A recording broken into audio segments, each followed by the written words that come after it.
sejam bem-vindos a este terceiro e último dia do FICIS. Vamos dar início à primeira sessão deste dia, Smart Tourism, Cultural and Natural Assets. Esta sessão conta com o Interreg Atlantic Area, com o Turismo de Portugal e com a CCDRN, e é moderada por Fernando Rocha, docente da Universidade de Aveiro.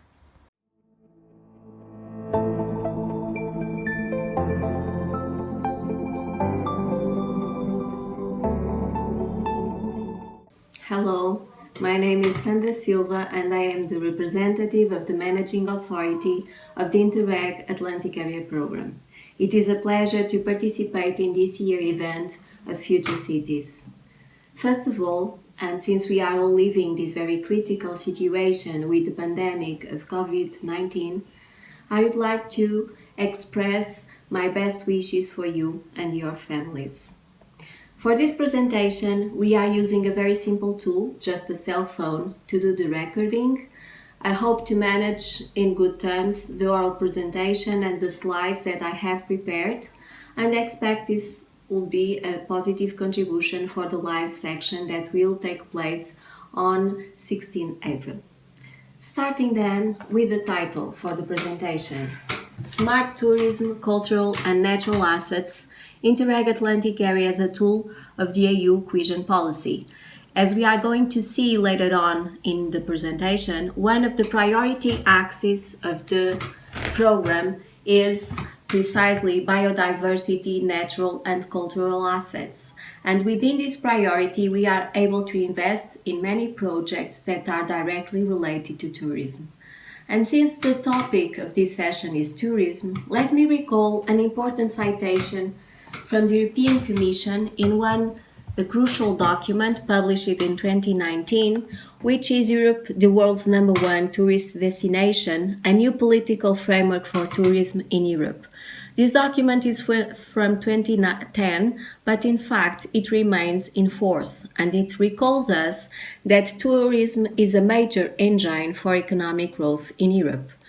Not only in terms of economic growth, but also in terms of employment, in terms of our own cultural and natural heritage, our own traditions, and so it is a textbook example, as the Commission says, to reconcile economic growth and sustainable development.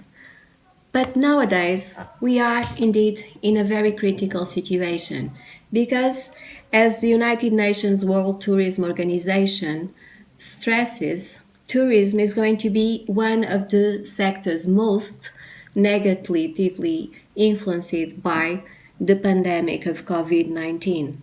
Nevertheless, we must keep the hope and we must believe that the sector will be able to overcome this huge challenge and again be able to grow and to contribute to European economy and society. So the hashtag Travel Tomorrow is a hope for the future. When we try to look at the statistics, what we have is tourism before this critical situation. We can use, for example, the statistics from Eurostat, and indeed what we have in March 2020 is the evidence that the tourist sector is indeed very important in the non-industrial sector of the economy. Most statistics are related to the demand side, households, and indeed when we think about the demand side, we think about the accommodation sector related to arrivals or nights spent at tourist accommodation or the trips made by the residents of a country.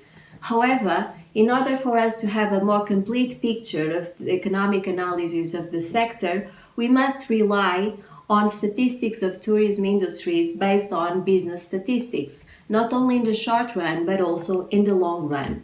And these statistics really show us the tourism sector is a fundamental engine for economic growth of many countries, namely those located in the Atlantic coast, which correspond to the member states that participate in the Interreg Atlantic Area Program: Portugal, Spain, France, Ireland and the United Kingdom.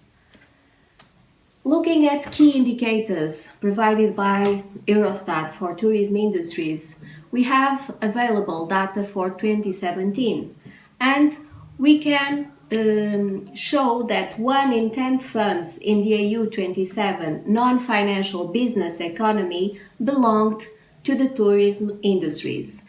And this represents the employment of 11.7 million persons. More than 3 out of 4 in tourism industries operated in accommodation, 14%, or food and beverage serving, 62% activities. Moreover, firms in industries with tourism-related activities accounted for 9.3% of persons employed in the non-financial business economy and 21.8% of persons employed in the service sector. Looking at this graph, looking at this picture, we have the evolution of tourism industries during the period 2012-2017, and as we can see by the line in orange, tourism industries have shown a stronger growth rate than the total economy for all the indicators concerned here. And we are talking about, namely, value-added, employment, turnover. All these indicators have been growing at a faster pace in the tourism industries comparing to the rest of the economy.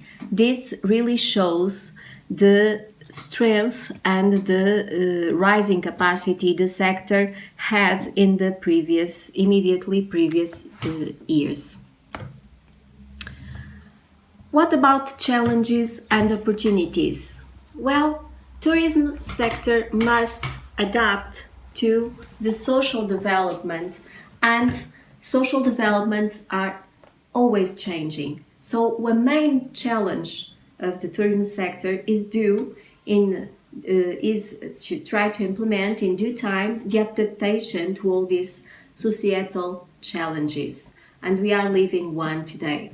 At the same time, the sector must deal with all the constraints that the structure and characteristics of the sector imposed by themselves and also associated to all the economic and social context. Currently, we are living a major challenge, and once again I recall the World Tourism Organization and the citation that I have accessed yesterday from the website. Tourism has been the hardest hit of all economic sectors, and in many places the most vulnerable members of society will suffer the most. However, tourism has shown an unparalleled ability to recover from crises.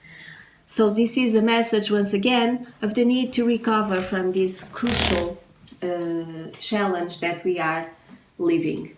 And the European Commission has been directly associated to financing activities in tourism. So I'm going to move on now, talking a little bit about the role of the European Commission in the area of tourism. The main role of the Commission is to support and coordinate in relation to the actions that Member States also take.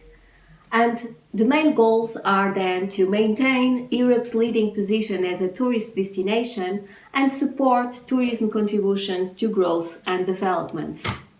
And in order to do that, 4 priority areas have been established by the European Commission: boost competitiveness, encourage sustainable and responsible tourism, promote Europe's image as a set of sustainable, high-quality destinations, maximize the efficiency of policy for developing tourism in the EU. One of the better policy instruments of the European Commission to finance this kind of activities is ARDF. ARDF supports the competitiveness and sustainability of tourism by financing some investments that support other wider development or growth strategies. For example, when these investment priorities promote less favored and peripheral regions, when connect coastal regions to the hinterland, when supporting initiatives that extend the traditional tourism system, and so help sustaining, help promoting the high value added niche market. The Atlantic Area Program is supported by ARDF, and as I have mentioned in the beginning of this presentation, one of our priorities corresponds to natural and cultural assets. And since the Atlantic area is featured by a wide natural and cultural range of assets, there is a significant impact, of course, on tourism. And so, cultural and natural assets are key elements for the development and economic growth of the territories. Hence, we find here a very common interest.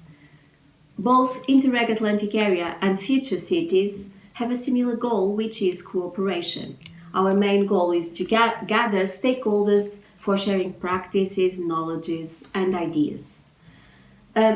Not only we have this priority for biodiversity, natural and cultural assets, and with this priority we are able to finance projects that contribute to the development of tourism and to the promotion of natural and cultural sites of the Atlantic.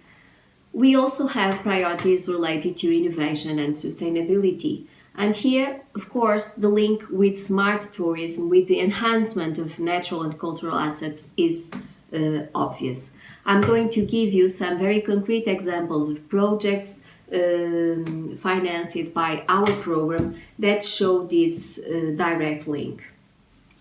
But before, I'd like to talk a little bit about what is Interreg Atlantic Area Program. First of all, it is a geographic program. As you can see, it involves the member states located in the Atlantic coastal region, as I mentioned before. So we have 5 countries and 36 regions, including Açores, Madeira and Canarias, directly involved in the program. The program is a EU political instrument to promote economic, social and territorial cohesion in the Atlantic area. It is a quite diverse program. It has many distinct areas and tries to find solutions to shared transnational challenges. It is a thematic program with 4 priority axes and 7 specific objectives.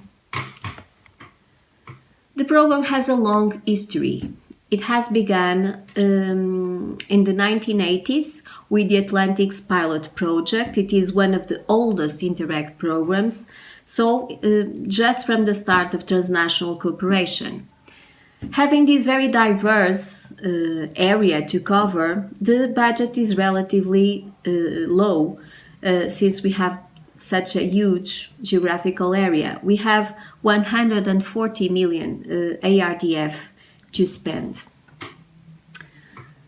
The program is quite effective. We have a successful program with 72 projects still running for this period 2014-2020, and that are going to, some of them, a substantial number of them, be concluded only in the end of the programming period, which goes until 2023.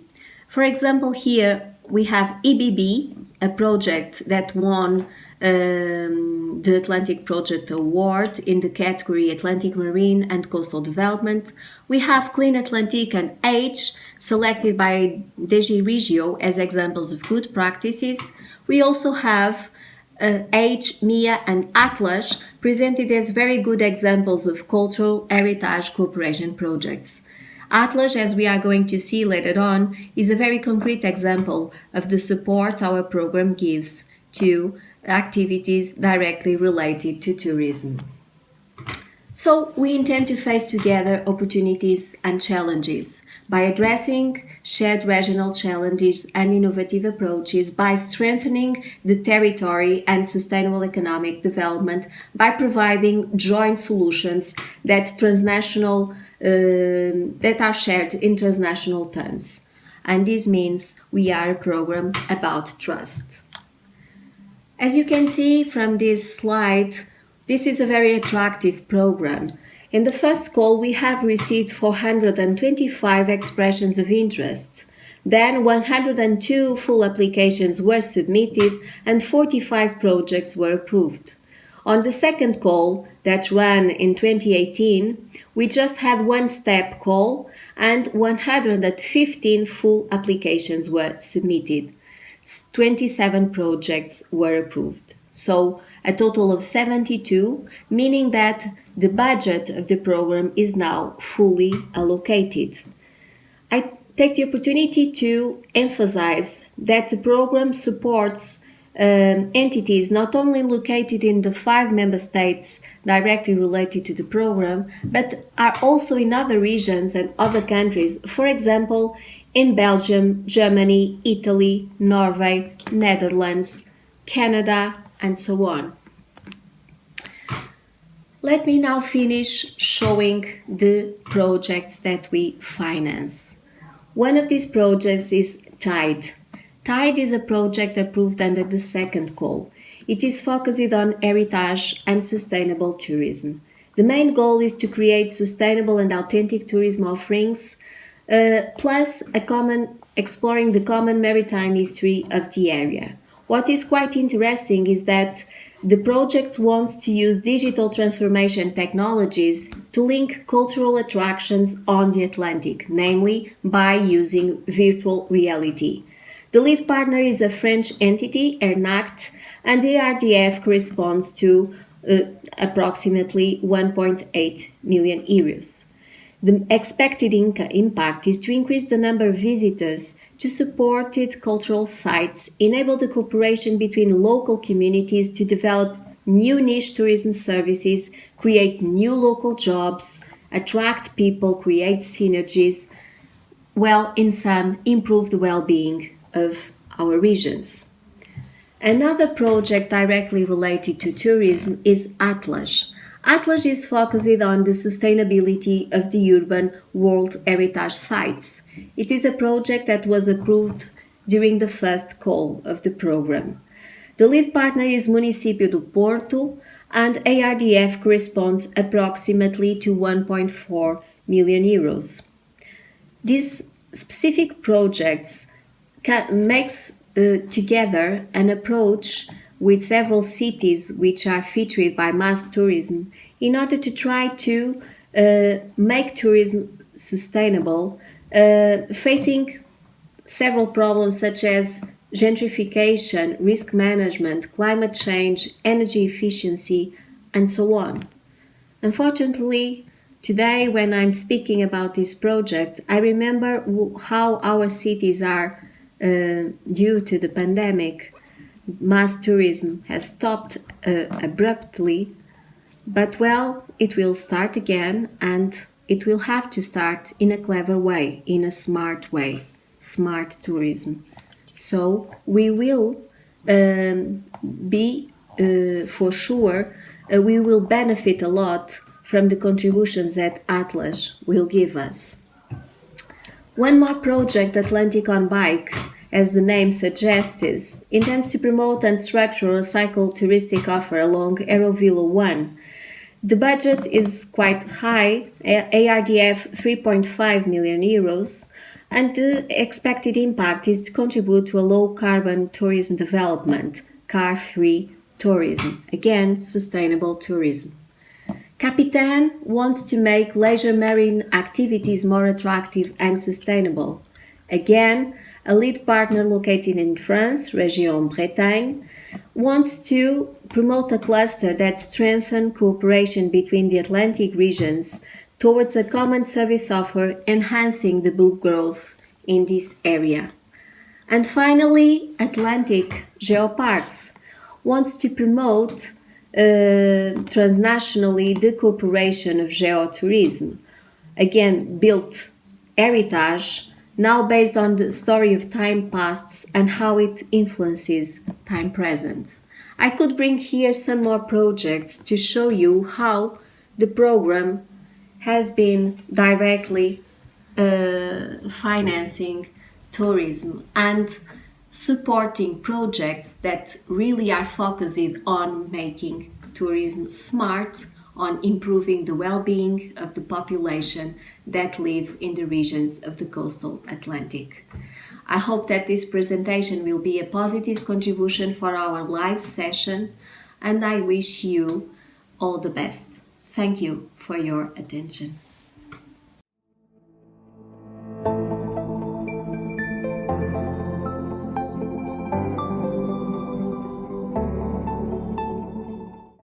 Muito bom dia.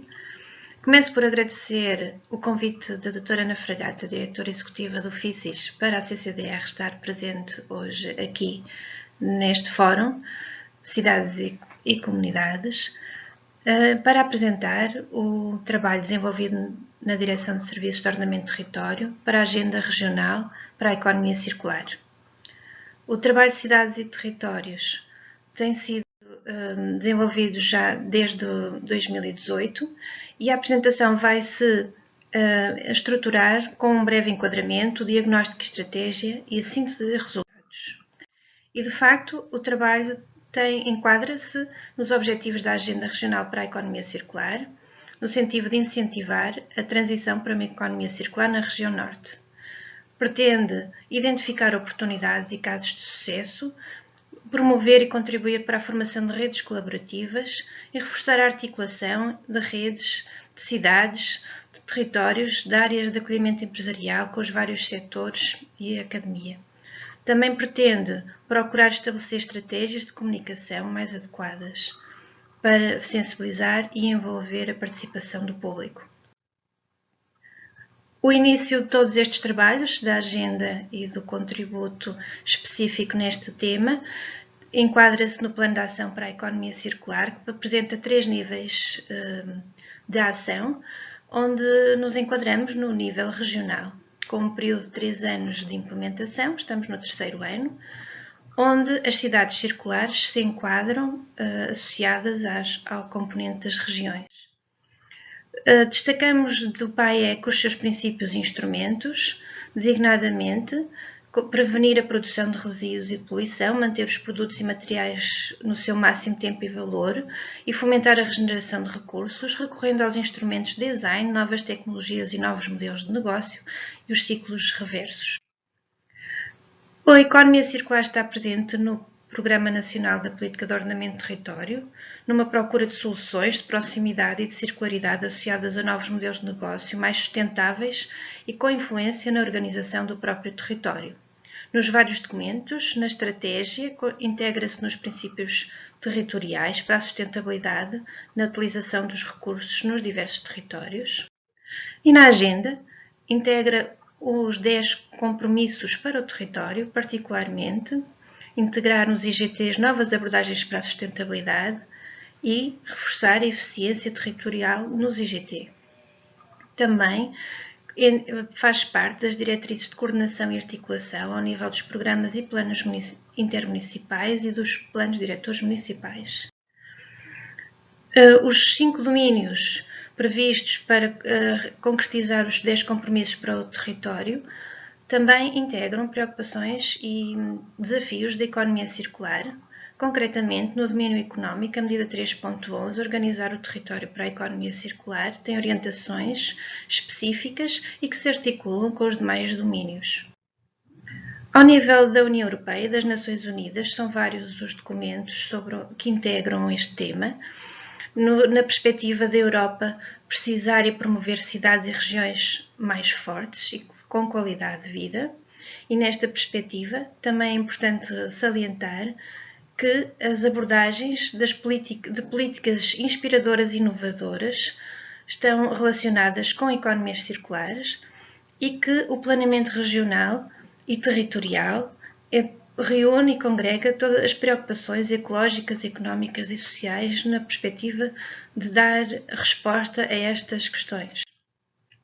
Em particular, os documentos mais recentes da Agenda Territorial 2030, que integra especificamente a economia circular como um dos pilares para alcançar os seus objetivos estruturantes de uma Europa mais justa e uma Europa mais verde, e o Pacto Ecológico Europeu, que prevê não deixar para trás ninguém nem nenhuma região. E é nesta perspectiva que a abordagem às cidades circulares passou a integrar uma visão de cidades e territórios circulares e que consideramos que também se enquadram em pleno no Objetivo de Desenvolvimento Sustentável número 11, tornar as cidades e comunidades inclusivas, seguras, resilientes e sustentáveis.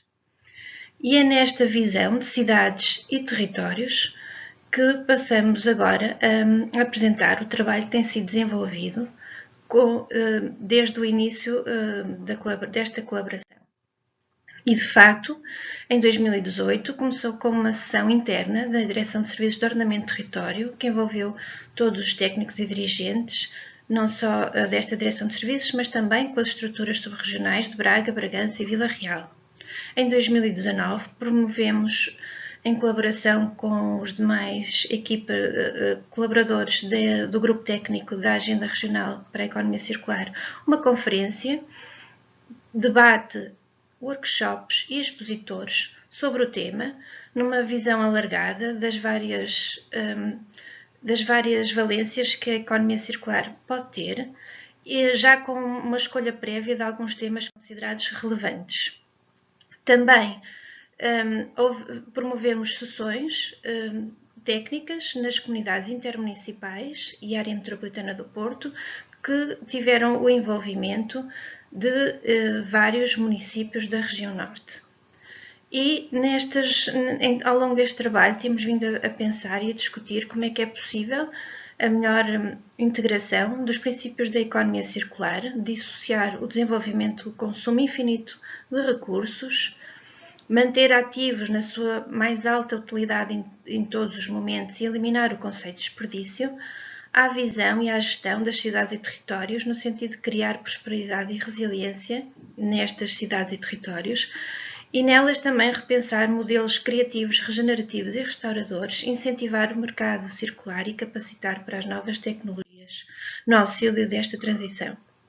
Assim, o pensamento, as abordagens, a reflexão conjunta previu pensarmos na possibilidade de conhecer o metabolismo, recorrendo às tecnologias ao serviço dos territórios nesta transição para a economia circular, no sentido de conhecer todos os momentos, desde a extração, transporte, produção, instalação, alteração, descarte, reciclagem, em que momentos é que é possível atuar para melhorar este processo. E nesta perspectiva, o planeamento e a gestão de território são uma ferramenta fundamental na integração dos setores economia, ambiente e a componente social nas cidades e nos territórios, onde é importante e possível identificar os ativos para informar, etiquetar estes ativos, só conhecendo é que é possível atuar e utilizar as informações geoespaciais para promover esta ligação entre produção e consumo. Como objetivos últimos idealistas serão pensar em cidades e territórios autossuficientes, e para isso é preciso conhecer os inputs e os outputs. Os inputs ao nível do solo, dos seus recursos, solo, água, alimentos, energia, mobilidade, e os seus outputs na perspectiva dos resíduos, dos efluentes, minimizar o desperdício alimentar. E assim, há um convite para se pensar na possibilidade de se criarem agendas urbanas territoriais, identificar opções para a circularidade territorial, com vista a identificar já ações implementadas, áreas prioritárias e ações-chave, onde o município é convidado como elemento inspirador e facilitador para criar infraestruturas, para disponibilizar, renovar, reutilizar espaços subaproveitados ou até abandonados, promover a recolha, o armazenamento, entregas, mobilizar a sociedade em geral. Como referências, convido todos a procurarem estas plataformas que têm informação sobre este tema, designadamente a Fundação Ellen MacArthur, também o Eco.nia do Ministério do Ambiente e a União Europeia com plataforma específica sobre o tema. No site da CCDR, no âmbito da agenda regional, também há alguma informação sobre os temas que estão a ser tratados, e a Direção-Geral do Território, com a sua Iniciativa Nacional de Cidades Circulares, também tem uma plataforma interessante que pretende promover áreas afins à Iniciativa Nacional da Rede de Cidades Circulares. Também foram recolher desta plataforma Ecopontonomia a recolha de projetos lá identificados de âmbito regional, projetos a nível europeu e projetos internacionais que podem ser inspiradores e reforçar alguns projetos já em curso e dar início a outros em áreas distintas. Também estão identificados incentivos financeiros para esta temática. E assim, com base neste caminho que temos vindo a traçar e a desenvolver, foi possível identificar 6 temas: os planos municipais de ordenamento de território, o uso do solo, as zonas empresariais responsáveis, a valorização dos recursos do território, cidades, territórios abandonados e reusos e a monitorização e o RIOT. Temas estes que deram origem a um inquérito que foi partilhado nas sessões técnicas com as comunidades intermunicipais, a área metropolitana e os municípios, e que tiveram por objetivo fomentar a discussão, fomentar a procura das já práticas correntes ou que se perspectivem no futuro e ver até que ponto, com base nestes temas, como é que é possível integrar e articular a economia circular nas cidades, nos territórios. Realmente se é possível integrar a economia circular nos planos municipais, em que elementos do plano, se é possível, já que os municípios conhecem a cadeia de valor dos setores urbanos, se promovem hortas urbanas, se existe articulação do agroalimentar com o provimento alimentar urbano e a boa gestão dos desperdícios alimentares e como o município promove estas soluções. Se o município tem áreas industriais e se pretende que elas passem a ser responsáveis ou promover as simbioses industriais. No ponto 4, na valorização dos recursos, se o município conhece ou pretende conhecer os ciclos de vida dos recursos. No tema 5, nos reusos, se a reabilitação urbana é promovida em função de novas ocupações ou em detrimento de novas ocupações. Se existe a preocupação de reintegrar territórios abandonados, áreas de partilha ou promover ou iniciar a reutilização da água para novos fins. E também a importância do conhecimento, a monitorização, os RIOT, os indicadores da avaliação ambiental estratégica, como esta informação está a ser gerida e pode ser otimizada e utilizada no âmbito desta transição para a economia circular.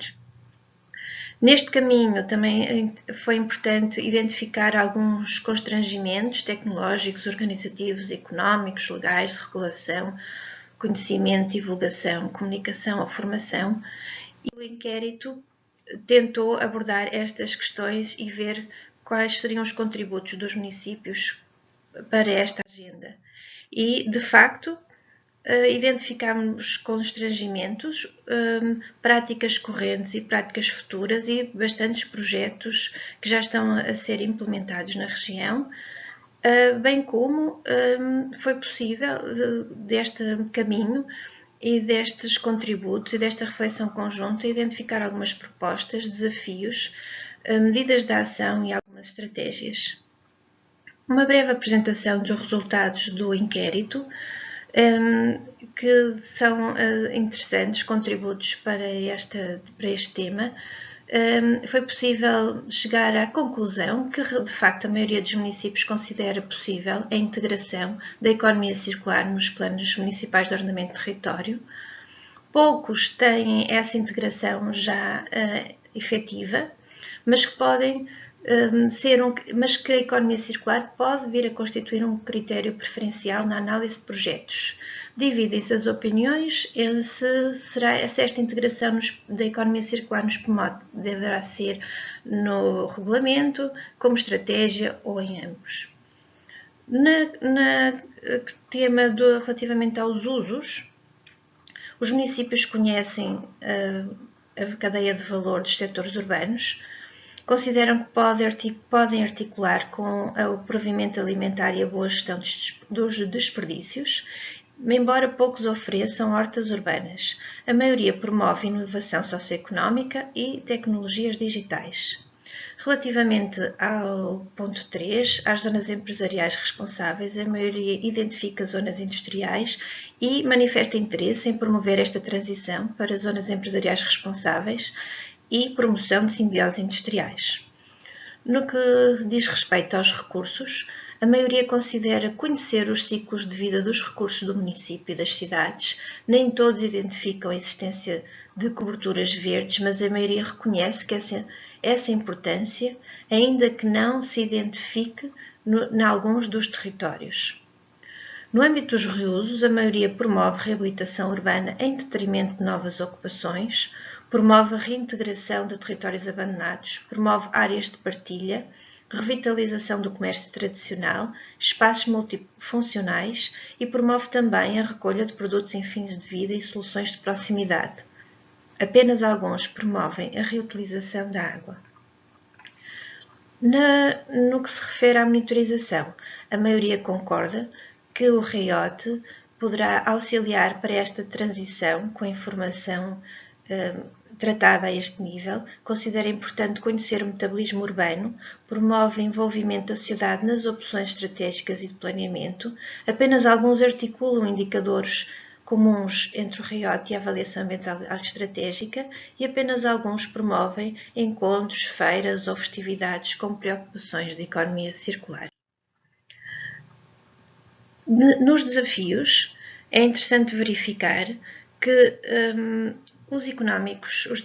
os constrangimentos económicos são os que estão mais identificados, principalmente associados aos recursos, aos reusos e à monitorização, e, como desafios, novos incentivos financeiros para ultrapassar estas questões. As zonas empresariais responsáveis estão associadas à organização e nestes são propostos também, por exemplo, bancos de materiais e o ciclo urbano da água como novos desafios.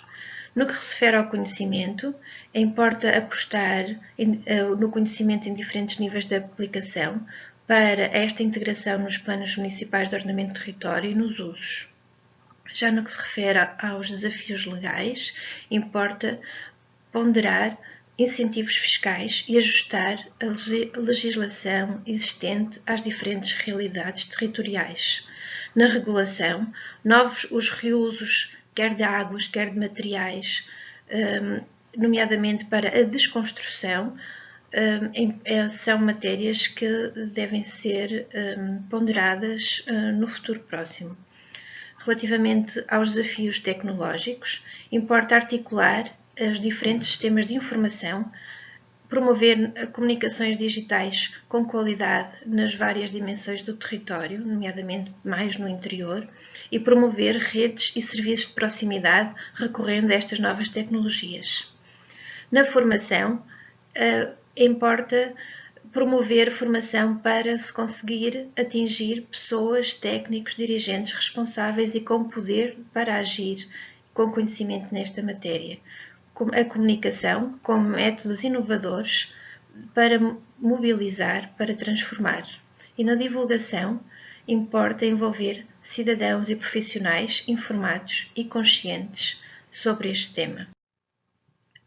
Neste caminho, com esta trajetória, foi possível identificar de um modo muito breve alguns temas, alguns desafios do futuro, como a integração da economia circular nos IGTs, seja na estratégia, no regulamento ou em ambos, promover as agendas municipais, urbanas para a economia circular, bem como o metabolismo municipal, urbano, territorial, nos usos que sejam promovidas soluções inovadoras, regenerativas, revitalizadoras, com soluções de base natural, no espaço urbano, no espaço rural e na promoção da ligação urbano-rural. Em domínios-chave como o agroalimentar, a construção, desperdícios, os resíduos de construção e demolição. E a reabilitação urbana associada a processos de desconstrução com criação de banco de materiais. Nas zonas empresariais responsáveis, a sua promoção, divulgação e valorização de simbioses industriais. Nos recursos, a valorização dos recursos endógenos, a regeneração de recursos em geral, recorrendo à construção sustentável, partilha de espaços nas coberturas, que podem também ser espaços verdes. Nos reusos, o ciclo urbano da água, recuperação de desperdícios, novos produtos mais duráveis e passíveis de reparação, reutilização e remanufatura, serviços orientados para uma economia de partilha e desempenho em rede. E na monitorização, o conhecimento, formação e sensibilização são fatores relevantes a potenciar, bem como a comunicação com inovadoras formas de mobilizar para transformar. Este foi o contributo da Direção de Serviços de Ordenamento de Território para as cidades circulares e territórios, que pretende também implementar a adoção de mais e melhores práticas de economia circular, colaborar nesta transição para a descarbonização da sociedade, promover cidades e territórios sustentáveis, resilientes e inclusivos e fomentar o diálogo participativo, de onde esta sessão se enquadra de modo pleno. Obrigada.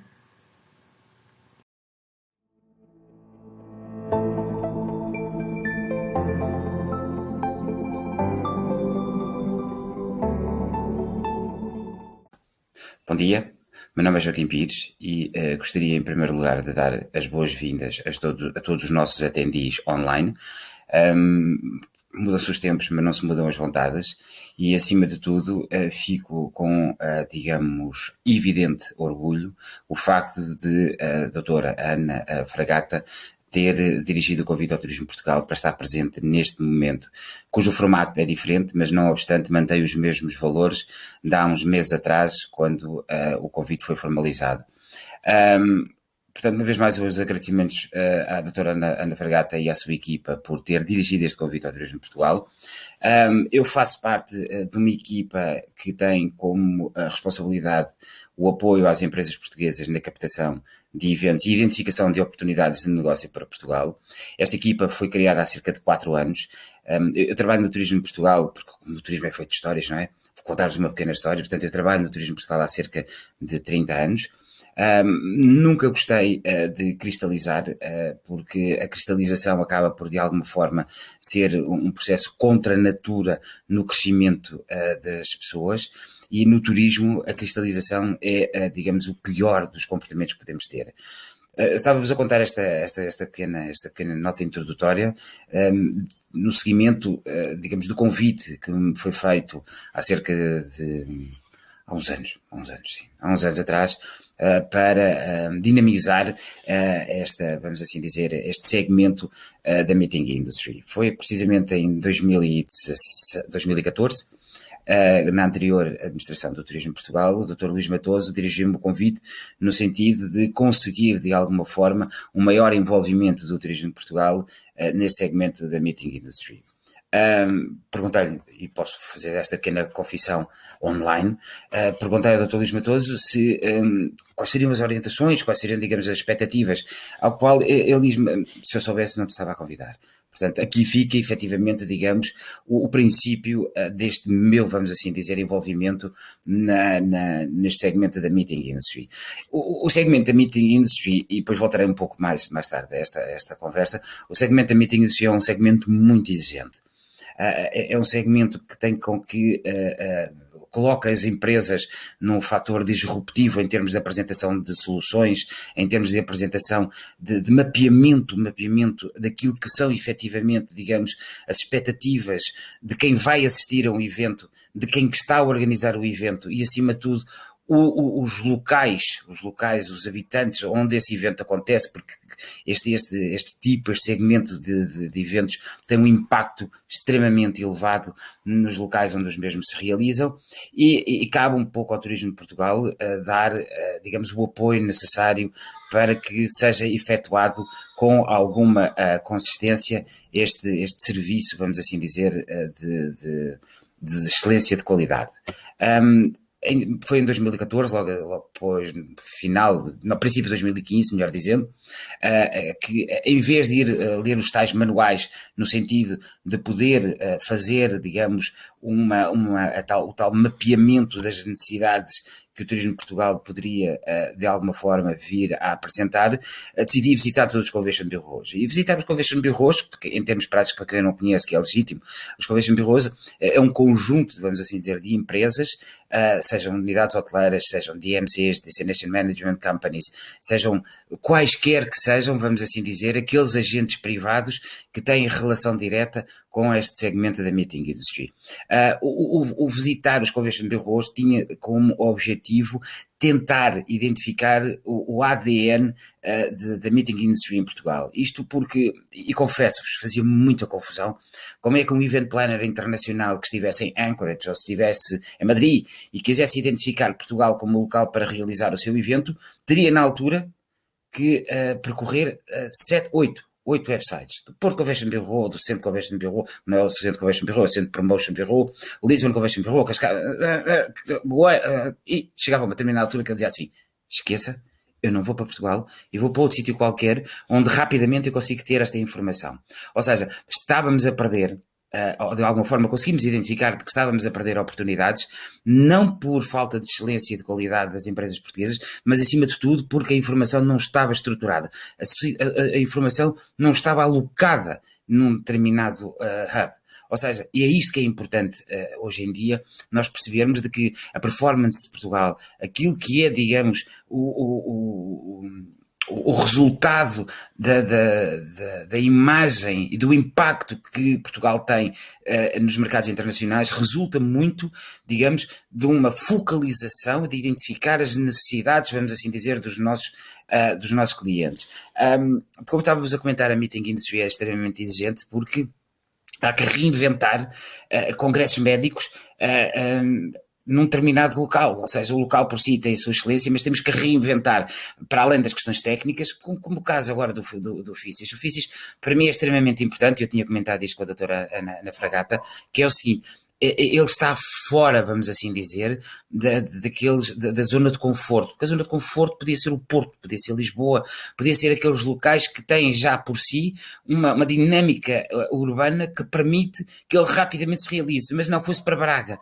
E para nós, nós Turismo de Portugal, é extremamente importante que existam cada vez mais eventos a realizarem-se fora da tal zona de conforto, e isto porquê? Porque permite, acima de tudo, levar o conhecimento a outras regiões que já o têm, mas têm uma dinâmica difícil de conseguir, de alguma forma, agregar informação. Ou seja, é isto que, retomando a conversa há pouco,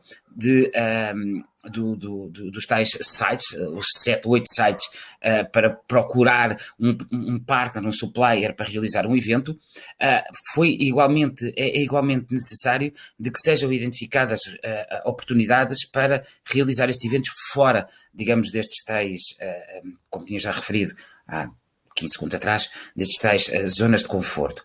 Para o efeito, o Turismo de Portugal lançou um desafio a todos os parceiros privados e públicos, no caso em concreto os Convention Bureaus, criou um grupo de trabalho, porque é importante que acima de tudo haja a consciência de que este é um serviço público, e como serviço público terá que haver uma identificação das pessoas e das instituições e das entidades, melhor dizendo, relativamente àquilo que nós queremos apresentar, e apresentámos, ou fizemos, digamos, ou mapeámos, melhor dizendo, uma vez mais, que isto é extremamente importante, porque isto do mapear leva-me do ponto A ao ponto B de uma forma assertiva. Portanto, não ando aqui à procura de identificar a melhor solução e quando chego aqui, essa já não é a solução. Mas pronto, este esforço permitiu-nos mapear a oferta turística nacional do segmento da Meeting Industry num site nacional que chama-se meetingsinportugal.com.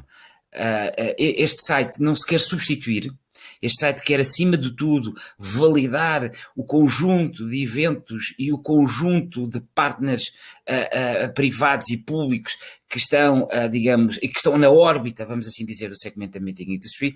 Eu quando vos falava há pouco dos parceiros privados e públicos, é extremamente importante porque este site, meetingsinportugal.com, tem um canal especial do património cultural, ou seja, que isto é o fator diferenciador da realização do evento. Se eu conseguir realizar um evento num local que é um património construído e que tem uma história por detrás, seguramente que ele terá muito mais impacto, sem desprimor, do que eu realizar num hotel. do que eu realizar num centro de congressos, uma parte do centro de congressos. Ou seja, o trazer a história para dentro de um evento é extremamente importante, porque eu costumo dizer, nós estamos cá há cerca de 900 anos e nunca, vamos assim dizer, mudámos os nossos comportamentos, o nosso ADN para acolher os turistas. Os turistas identificaram-se em nós, os turistas, os organizadores de eventos internacionais, chamemos o que seja, olharam para nós por nós termos efetivamente esta autenticidade de saber acolher. Tudo bem que aproveitámos alguns contextos internacionais, a Primavera Árabe, que infletiu alguns dos movimentos tradicionais de turismo, não daquela região, e passaram a olhar para Portugal com um fator diferenciador, mas a meeting industry tem efetivamente, digamos, este valor acrescentado, que é, eu quando trago, ou quando estamos agora aqui, todos aqui online, a ouvir e a ver, digamos, os resultados daquilo que são, digamos, as propostas de cada um dos eventos, seja ele corporativo, apresentação de um produto, seja ele associativo, médico, o que quer que seja, nós estamos, agora vamos esquecer esta questão de estamos aqui online e vamos fazer de conta que estamos aqui presencialmente, vis-à-vis, e este momento acaba por ser, digamos, replicador para que eu no futuro venha como turista. Ou seja, eu estou aqui como attendee, como profissional de uma determinada área, de um determinado segmento, mas amanhã, por aquilo que foi a minha experiência presencial, física, no local, pela capacidade, pela possibilidade que eu tive da experiência gastronómica, porque há azeite em todo lado, mas o nosso é fantástico porque se calhar é o melhor do mundo, não sei, estou a especular, mas é uma coisa certa, nós somos o melhor povo do mundo, sabemos acolher, sabemos, somos multilingües, não é?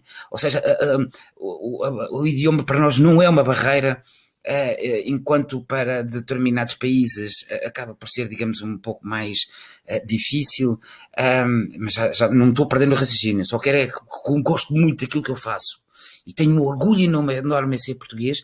Às vezes perco-me, e isto é normal, não é? Somos assim, nós somos faladores por natureza. Não falamos com a natureza, mas somos faladores por natureza, o que significa que está no nosso ADN. Ou seja, aquilo que nós temos como fator diferenciador é efetivamente esta capacidade de adaptação quase que camaleónica positiva, no sentido de dar resposta às várias necessidades dos event planners internacionais. Ou seja, ponto número 1, a criação de um site. Ponto número 2, em 2010 foi criado na altura um fundo de captação de grandes congressos internacionais. Hoje, grandes congressos internacionais. Um ou dois, sim, de facto foi. De facto, lamentavelmente, só se realizaram, ou pelo menos só foram elegíveis, 2. Perdão, em 2016.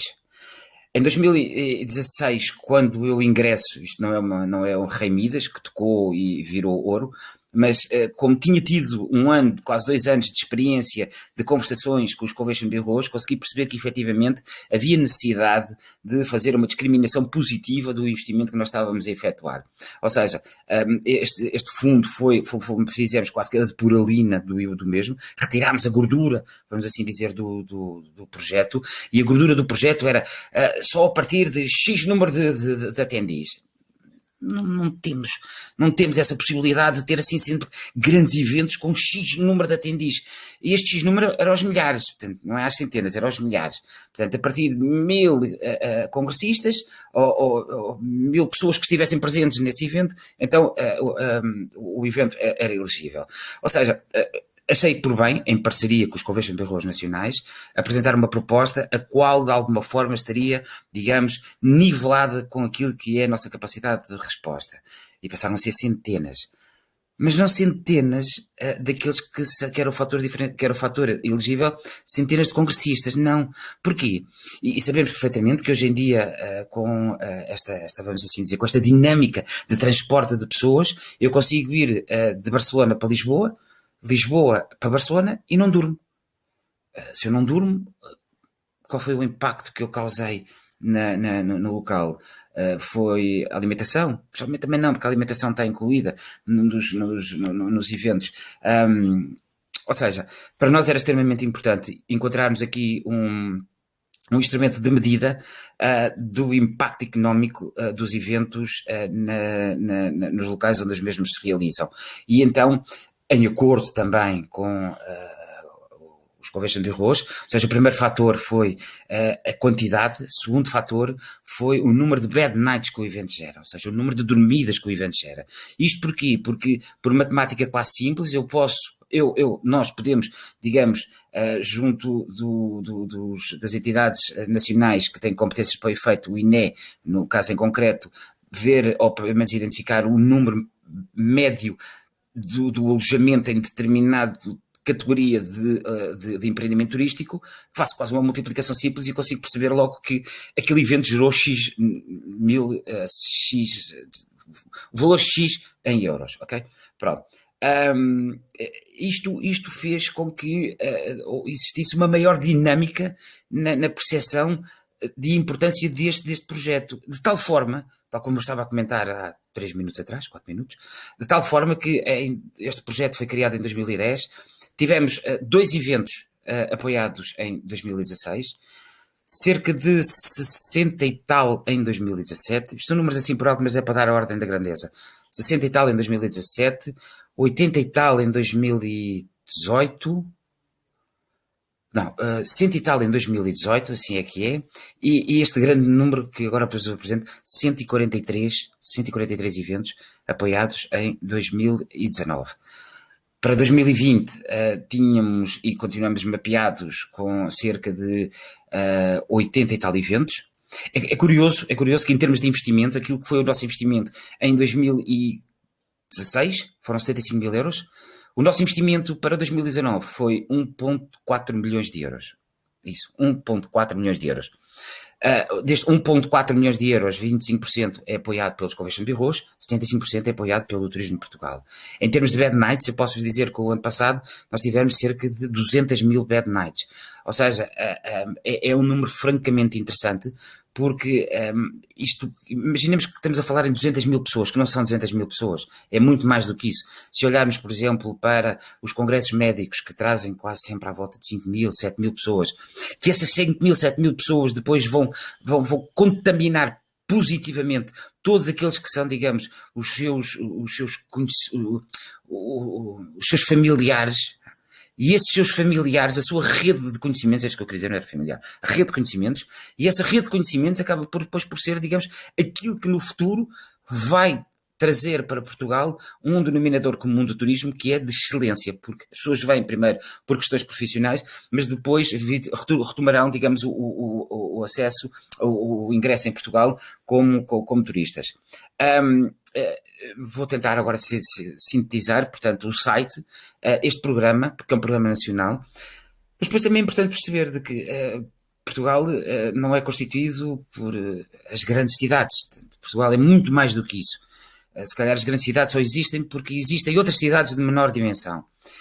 Em 2016, por razões nada agradáveis, foi criado, e isto em função dos incêndios que afligiram, que ocorreram em Portugal, perdão, em particular, quase em todo Portugal, perdão, foi criado um programa, o Programa de Apoio à Realização de Congressos e Eventos Corporativos nos concelhos afetados pelos incêndios. Ou seja, enquanto o Programa Nacional tem como fator de elegibilidade das 300 bad nights até às 7.200 bad nights, portanto, aqui nas 300 bad nights eu tenho um apoio de 6.500 euros, nas 7.200 bad nights eu tenho um valor de apoio de 50 mil euros.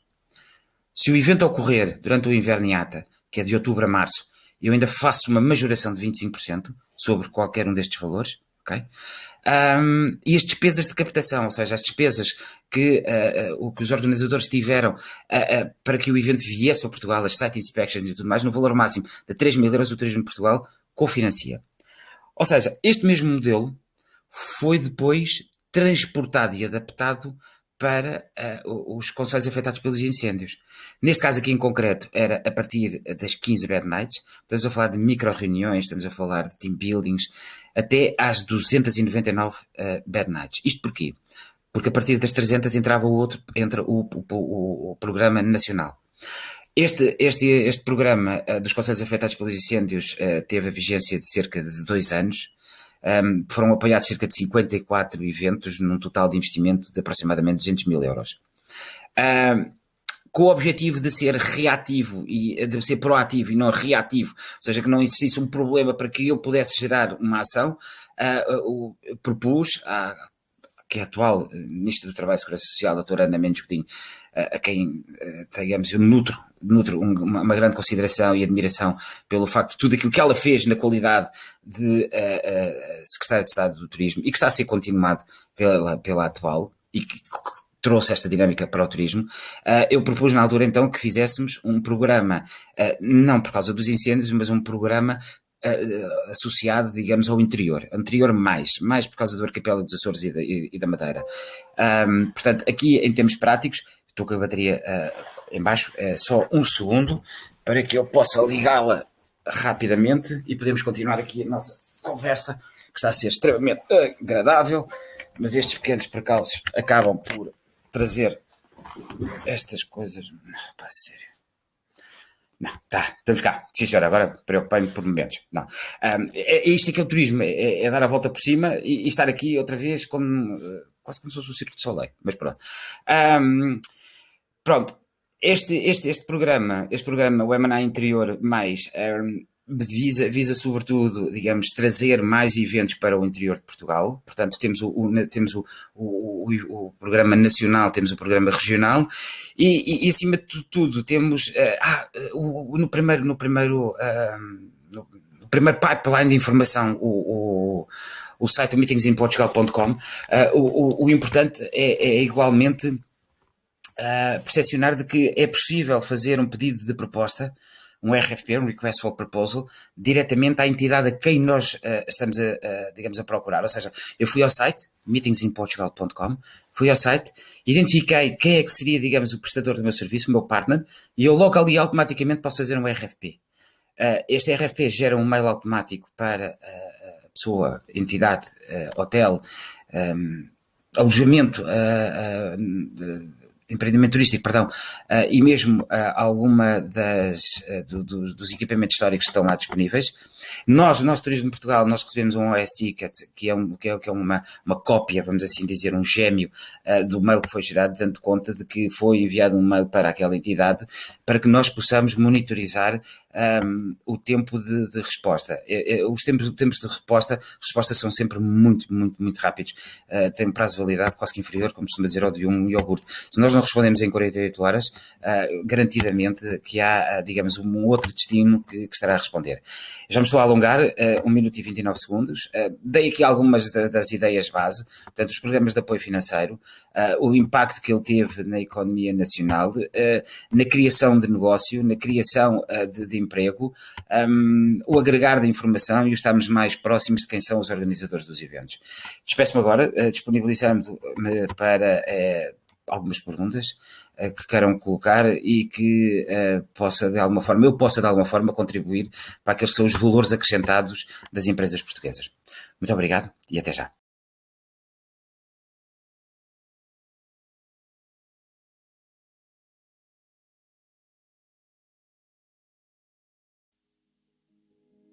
It's time to stop. It's time to look out for each other in the distance. Time to stare humanity in the eyes. To take a break for the world. It's time to stop. Time to make a pause so we can play again. To think of everyone and meet no one. To reset, recenter, switch off, to move on. Time to change our little world. To calibrate the path of mankind. It's time to stop. We are meant to connect and we are stronger together. But separated, we are today more united than ever. And for now, our main strength is to be apart. It's time to stop. Nature, landscapes, beaches and monuments aren't going anywhere. They will still be there waiting for a better time to be lived. And we must do the same for a while. It's time to stop. The perfect time not to visit anything. Sometimes to rise is to stand still. It's time to stop. Stop and think of ourselves. Think of everyone else too. It's time to stop and refocus as a whole for all. It's time to understand and respect our times. Respect one another. The faster we stop, the sooner we will bond again. It's time to dream of those amazing days to come. For when those days arrive, we will say again.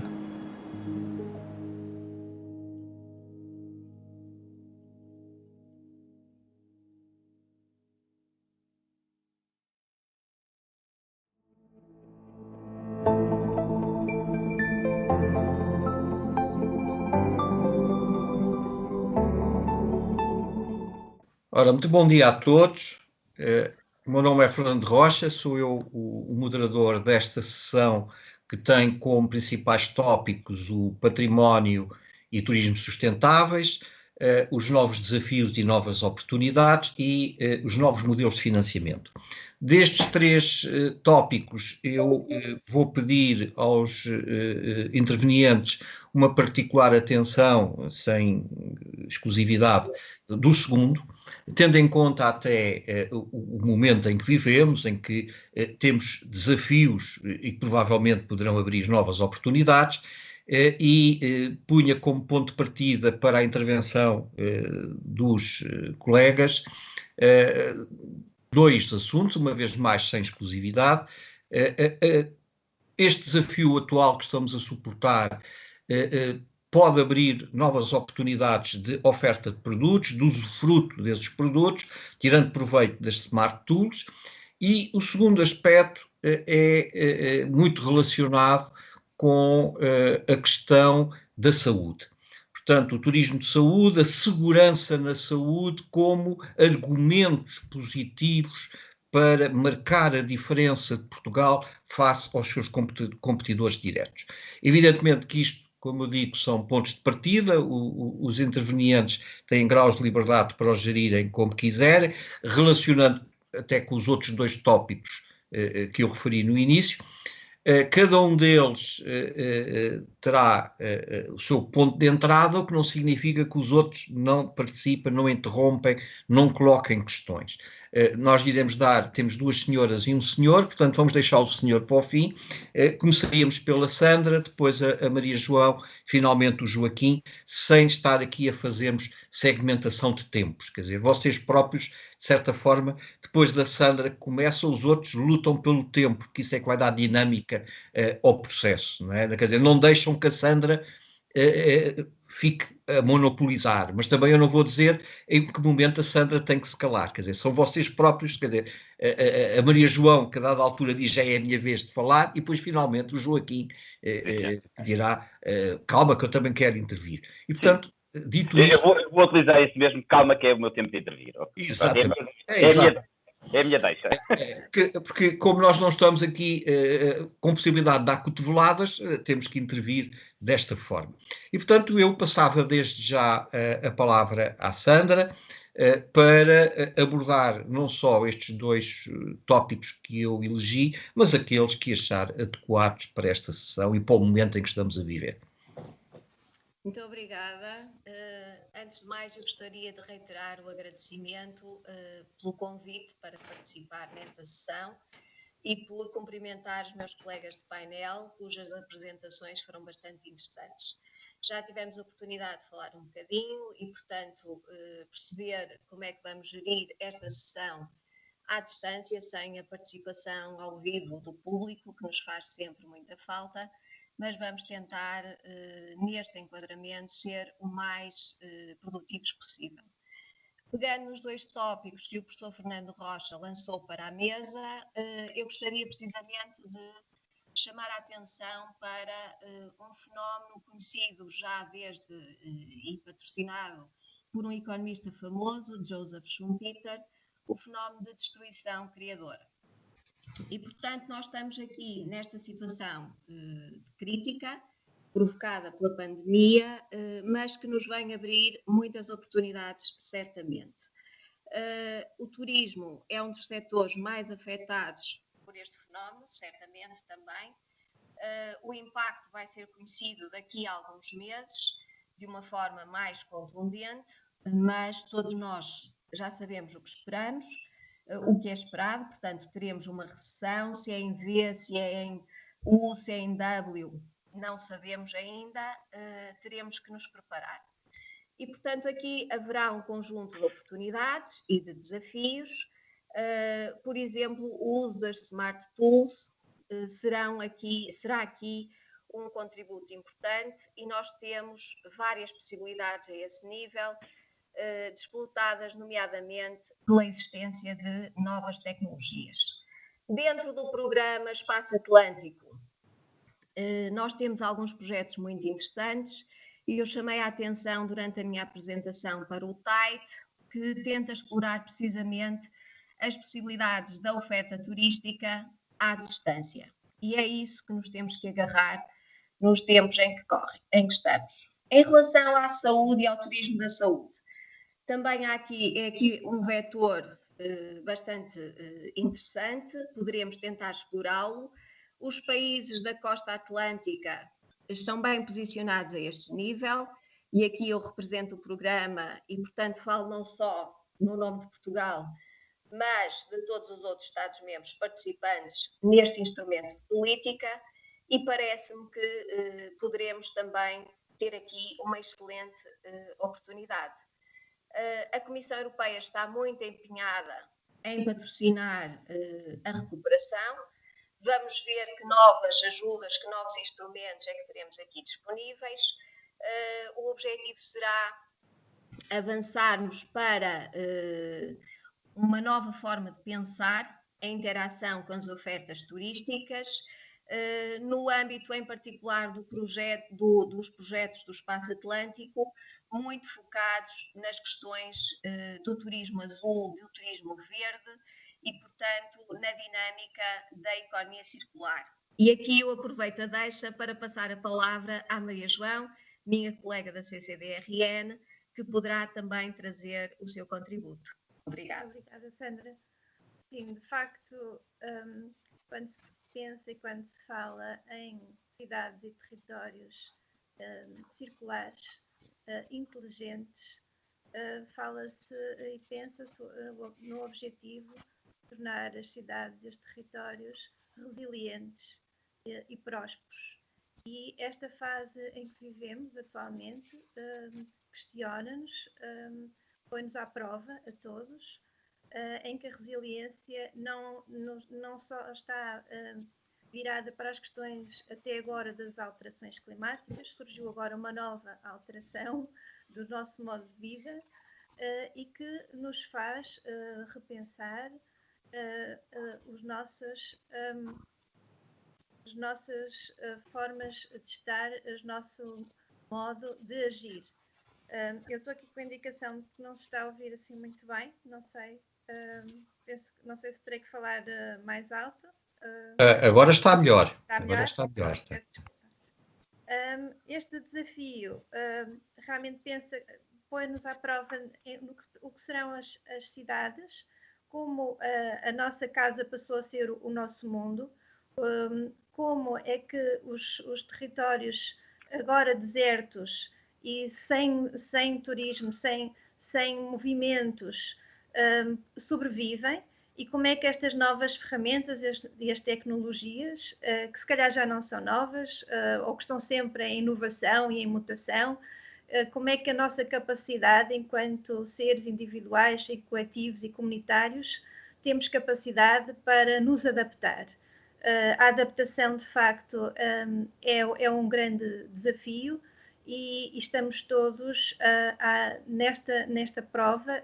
Penso que estamos a dar bons resultados, pelo menos internacionalmente temos sido chamados como um bom exemplo ou com valores favoráveis, e acho que temos que continuar com esta perspectiva e com esta dinâmica positiva, com visões inovadoras e transformadoras.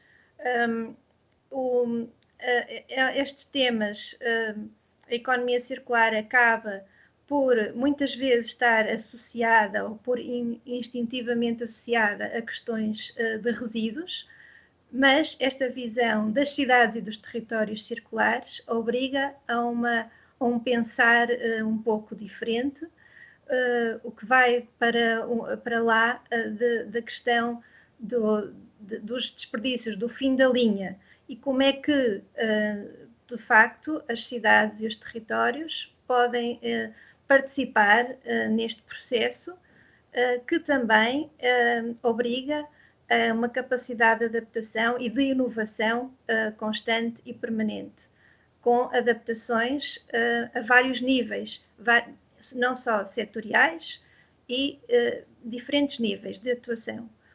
E nesta perspectiva, penso que, tal como a Sandra já disse, existem vários programas, o Interreg também é um deles que tem financiamento para estas áreas, e nas questões do turismo, também é um setor que envolve muita gente, muitos movimentos. Neste momento não estará na sua fase, estará se calhar nas mínimas, na fase mínima, que não há memória e que se espera que seja ultrapassada em breve, mas que também tem um aspecto importante a dar, um contributo, não só no turismo dos eventos, mas também na ligação com a qualidade do território, com as ofertas que Portugal tem, a região norte em particular, e portanto, passava-lhe a palavra agora, Joaquim, para este pensamento em linha.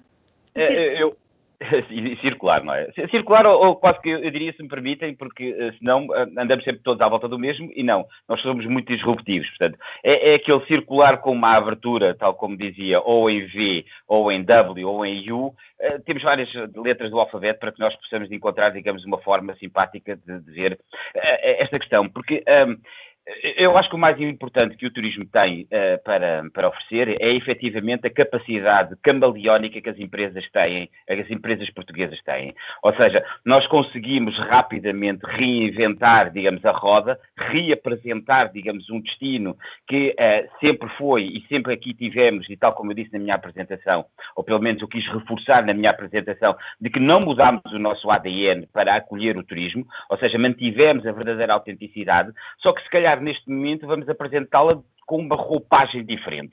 É um pouco como se fosse um contador chinês. Portanto, eu abro esta gaveta e daqui tiro uma solução. Esta solução, digamos, é um conjunto de uma engenharia da comunidade, que é muito importante percepcionar isto. É importante percepcionar que a comunidade tem que se rever no turismo e a partir daí é que pode, de alguma forma, transformar-se e apresentar-se novas soluções. No que diz respeito aos desafios, eu sinto-me, se me permite, nós estávamos há pouco, para quem está a ouvir em on, nós estávamos há pouco em off, eu não me sinto muito bem neste papel, sinto-me aqui um pouco enclausurado a olhar para um ecrã. Este não é a forma de que eu tenho de trabalhar, tal como de todos os outros 11 milhões de portugueses, e também quem está, digamos, fora, digamos, do território, também não tem este ADN para trabalhar. Mas este é o tempo de mudança. É o tempo de mudança e, acima de tudo, é o tempo de percepcionar o quão capaz nós somos de também trabalhar a olhar para uma tela, não fazendo parte do nosso ADN. Fazendo parte do nosso ADN era, sim, olhar para uma tela, mas se calhar com a família toda à volta ou, eventualmente, com os colegas de trabalho todos à volta. Portanto, aqui reside o grande desafio.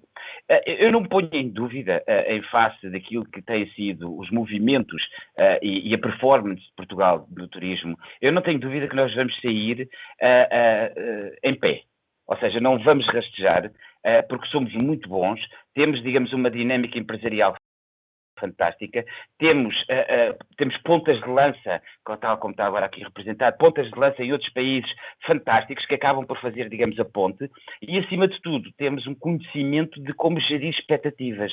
Ou seja, nós sempre tivemos aquela coisa como gerir de que somos pequenos, não, mas ainda bem que somos pequenos, Porque se nós fôssemos grandes, éramos iguais aos outros. E nós queremos ser diferentes dos outros. Ou seja, e este é efetivamente o nosso ponto de viragem, o nosso ponto de clivagem, que é efetivamente dizer, nós somos os melhores e nós somos diferentes. Agora, só temos é que, se calhar, entender como é que o meu cliente, como é que o mercado quer que eu transfira esta informação.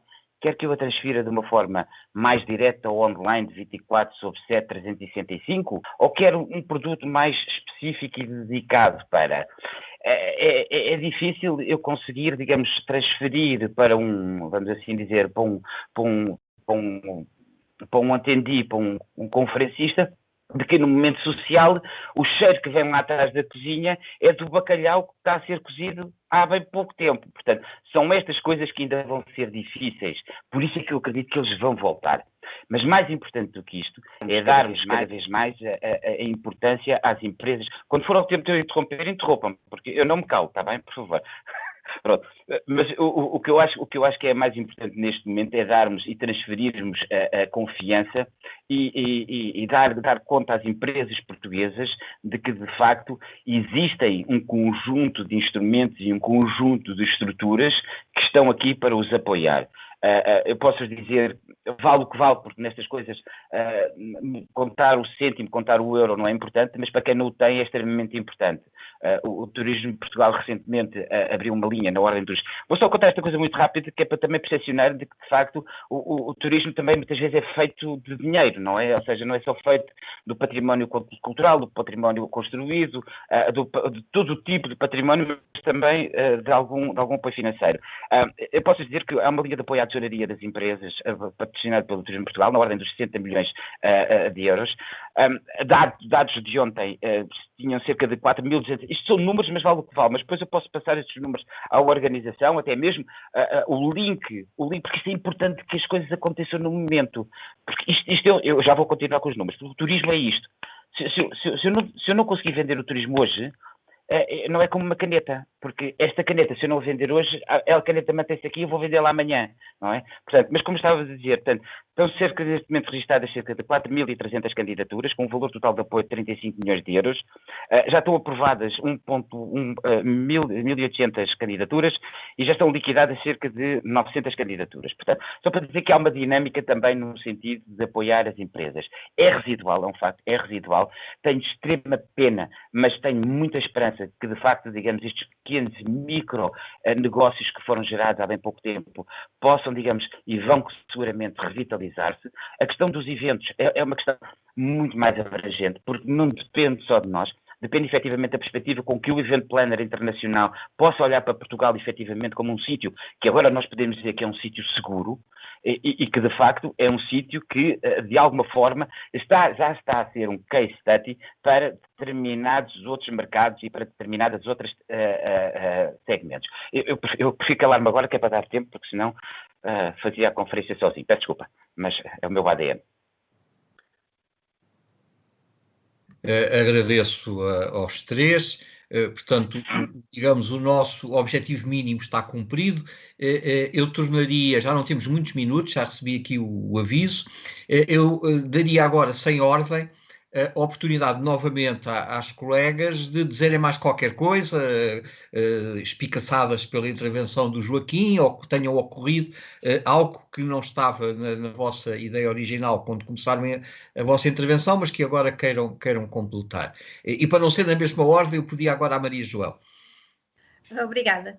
Então, para terminar, ou em jeito de fim, eu gostaria de dizer, de chamar a atenção para o facto de a região norte é uma região que tem uma diversidade tremenda de oferta cultural, patrimonial, do património natural, desde a nossa costa, a fronteira, somos a região com maior fronteira com Espanha, portanto, com todas as oportunidades das ligações com os nossos vizinhos e não só, como é o caso do espaço atlântico, e portanto, mas que a grande questão era da necessidade de as opções e e das políticas locais, regionais, serem adaptativas a essa diversidade e a essa, portanto, no fundo, ter em conta não só as pessoas, onde estão as pessoas, mas também os territórios e as comunidades. Portanto, o litoral concentra uma grande parte da população residente, mas sem dúvida que esta diversidade e este contínuo quase urbano que existe em algumas áreas territoriais tem que ser otimizado e tem que ser potenciado, e as opções têm que ser adaptativas. Se calhar as melhores atitudes e os melhores processos são os iterativos, não há soluções únicas no momento, mas temos que ir testando e termos que nos ir adaptando não só às vicissitudes que nos ultrapassam como a atual, mas também às especificidades dos territórios e das pessoas. Portugal também, a região tem uma questão do envelhecimento da população, tem territórios abandonados, que são potenciais espaços para os reusos que eu falei e que poderão ser, portanto, oportunidades a diferentes níveis. E era esta questão, no fundo, da capacidade de adaptação portanto, as abordagens também terem que ser adaptativas. Para já era isto. Obrigado, João. Sandra, por favor, agora consigo. Obrigada. Vou pegar nestas últimas palavras da Maria João, tirar proveito daquilo que temos enquanto oportunidade para dinamizar e tentar ultrapassar esta situação absolutamente inesperada e que nos virou a vida do avesso. Nós temos muito bons projetos a serem financiados pelo Espaço Atlântico, muitos deles focados em problemas que a Maria João identificou, como o envelhecimento da população, como o desequilíbrio dos territórios, o abandono de certas regiões, e, portanto, esses projetos estão a ser desenvolvidos. Nós vamos continuar a apoiar da forma mais eficiente possível os nossos parceiros, vamos ajudá-los a fazerem o ajustamento a esta fase tão difícil e tenho a certeza que vão resultar daqui soluções muito interessantes para ajudar a combater estes problemas que estão a ser identificados, a ultrapassá-los e a contribuir muito positivamente para a recuperação do turismo, motor do crescimento económico em países como, por exemplo, Portugal, mas em várias outras regiões que fazem parte da costa do Atlântico, ajudando a ultrapassar esta situação tão difícil. Todos temos que reagir às mudanças da sociedade, o turismo em particular tem vindo a reagir de uma forma bastante dinâmica. Temos essa experiência em situações também difíceis do passado e tem que haver a esperança de que teremos capacidade para o fazer novamente. A herança cultural, a herança natural e patrimonial dos países da costa atlântica é muito forte. O Interreg Espaço Atlântico tira proveito dessa herança. No meio da diversidade dos territórios, tentamos encontrar soluções conjuntas para fazer face aos problemas e para criarmos novas oportunidades. O instrumento político é muito importante nesta fase.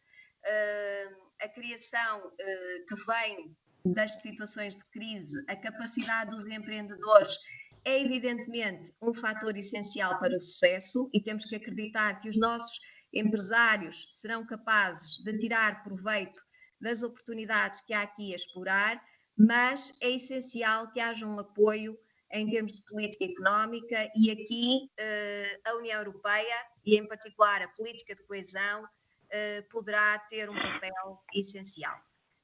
Enquanto representante do Interreg Espaço Atlântico, quero deixar aqui uma palavra de esperança e de apoio a todos os nossos parceiros, no sentido que estaremos a colaborar ativamente para ultrapassarmos os constrangimentos que todos estamos a viver, sendo que o choque aqui é um choque à escala global. O choque não é só para Portugal, não é só para os países da costa atlântica, o choque é ao nível da economia mundial, é um choque do lado da procura e do lado da oferta, com características muito diferentes daquilo a que estávamos habituados. É um desafio para todos, teremos que ter a esperança de o conseguirmos ultrapassar. Eu sou economista de formação e, portanto, acompanho com bastante preocupação o impacto sobre o setor produtivo, mas também tenho a convicção de que, particularmente se formos capazes de encontrar uma resposta comum, nomeadamente ao nível da União Europeia, iremos ultrapassar esta situação difícil e sair com mais força a partir daquilo que Schumpeter, e volto a usar esta expressão porque gosto muito, classificava como a força da destruição criadora. Obrigada.